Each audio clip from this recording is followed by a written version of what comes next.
Bonjour et bienvenue sur Résumé FR Cinéma. Aujourd'hui, je vais vous présenter un thriller et drame intitulé Queen Fac. Spoilé à venir. Bon visionnage à vous.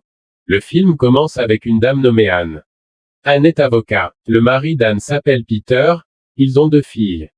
En fait, Anne la deuxième femme de Peter. La première femme de Peter s'appelle Rebecca, mais Peter et Rebecca sont divorcés. Peter et Rebecca ont aussi eu un fils qui s'appelle Gustave. Peter a proposé à Gustave de vivre avec lui. Même si Peter était divorcé, il aimait quand même beaucoup son fils. Gustave vient à la maison de Peter et les 2 filles de Anne lui souhaitent alors la bienvenue. Elle lui offre un porte-clés. Peter est ravi de voir Gustave ici. Gustave ne parle pas beaucoup car il était intérieurement en colère. Il avait l'impression que c'était à cause d'Anne que son père avait quitté sa mère. Le jour suivant, Anne rejoint sa sœur Lina. Elle lui raconte tout sur Gustave. Quand elle rentre chez elle, Anne voit alors un porte-clés posé sur le chemin.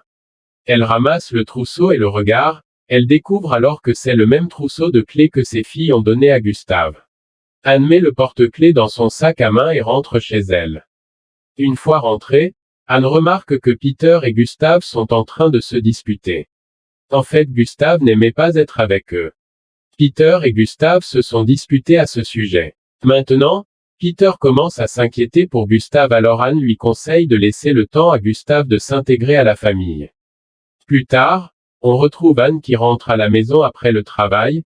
Elle voit alors qu'une vitre de sa maison est cassée et qu'un cambriolage a eu lieu.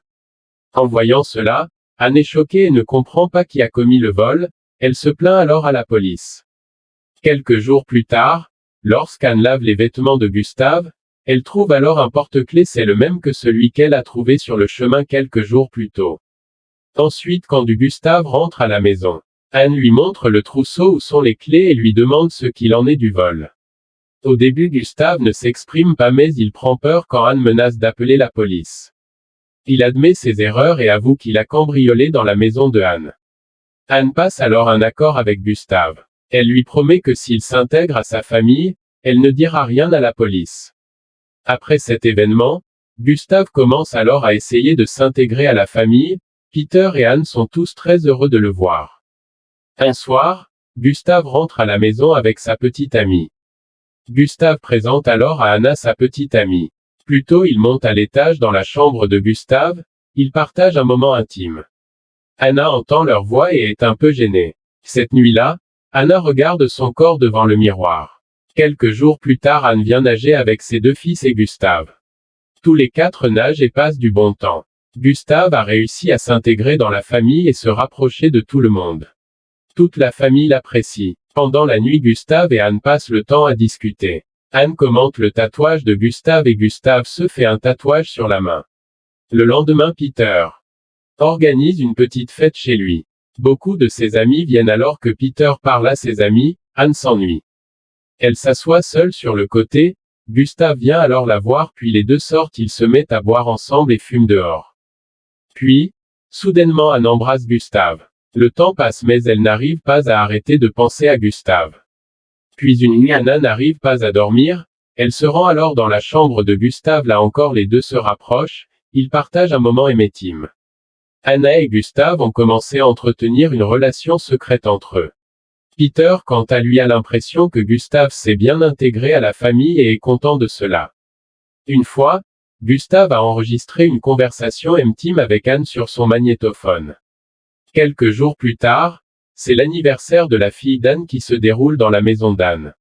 Lors de la fête de l'anniversaire, Gustave voit Anne seule et commence à l'embrasser. C'est alors que la sœur d'Anne, Lina, les voit.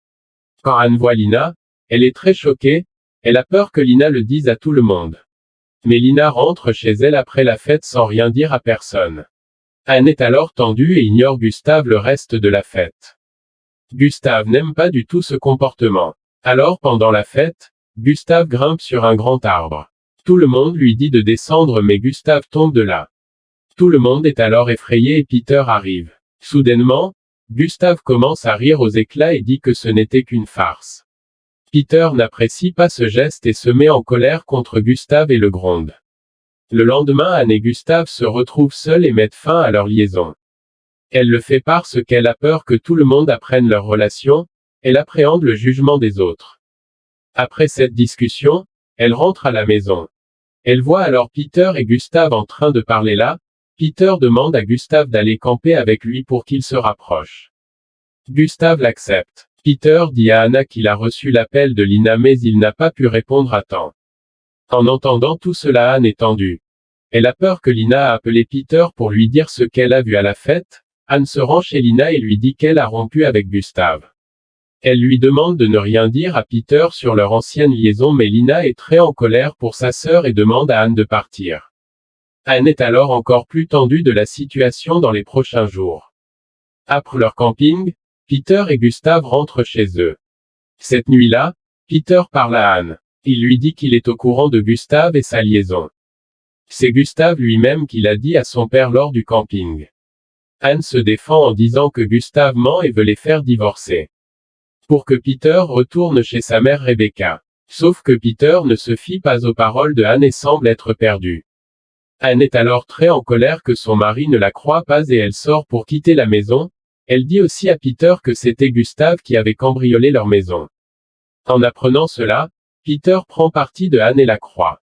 Il pense que Gustave lui a menti. Maintenant que Anna a prouvé qu'elle était innocente, elle va dans la chambre de Gustave, et casse son magnétophone pour que Gustave n'ait aucune preuve contre elle. Le lendemain Peter, Gustave et Anne parlent de tout cela ensemble. Gustave se met très en colère quand il apprend que son père pense qu'il ment, il décide de partir. Mais avant de partir, Gustave s'énerve et crache sur le visage d'Anne. Après cela, Gustave quitte leur maison et va dans un pensionnat. De nombreux jours passent et Peter pense toujours à son fils Gustave. Un jour Gustave retrouve Anne. Il lui dit que si elle ne dit pas toute la vérité à Peter, il à poursuivra en justice pour abus. En entendant cela, Anne dit à Gustave qu'il ne pourrait jamais le prouver. Anne était aussi une excellente avocate. Sachant tout cela, Gustave se sent très mal et il commence à pleurer. De nombreux jours passent et le temps de Noël arrive. Anne fête Noël avec ses enfants et son mari cette nuit-là. Anne et Peter sont en train de dormir quand Gustave arrive dans leur maison. Anne va le voir et Gustave lui dit qu'il veut voir son père Peter mais Anne ne le laisse pas le faire. Gustave se sent très triste et pleure sur la route.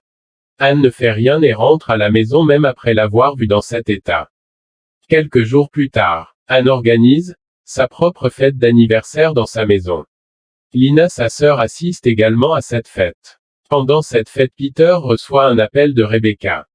Elle lui dit que Gustave n'est pas à l'école et que personne ne l'a vu depuis Noël. Peter ne prend pas cette chose trop au sérieux car il pense que Gustave leur fait encore une phase. Quand Anna apprend tout cela, elle commence à être tendue, c'est elle qui a vu Gustave pour la dernière fois juste avant Noël. La police commence alors aussi à le chercher, Anne est de plus en plus tendue. Une nuit, Peter rentre à la maison très triste, Anne lui demande ce qui se passe et Peter lui dit que la police a trouvé le corps de Gustave à l'endroit où il avait campé. En fait, Gustave s'est rendu à cet endroit après la nuit de Noël et a attendu Peter pendant environ 2 mois pour pouvoir lui parler mais malheureusement, il y a eu beaucoup de chutes de neige dans ce camping. Gustave est décédé à cause du froid. Sachant cela, Anne commence aussi à pleurer car elle sait que tout ça est à cause d'elle et lui dit de rester calme. En fait, Peter était en colère contre Anne car c'est elle qui l'a tenu à l'écart de Gustave. Le film se termine où Anne, ses filles et Gustave se préparent pour assister aux obsèques de Gustave. Si le film vous a plu, abonnez-vous, pour pouvoir regarder plus de résumés de films comme celui-ci. Merci d'avoir regardé.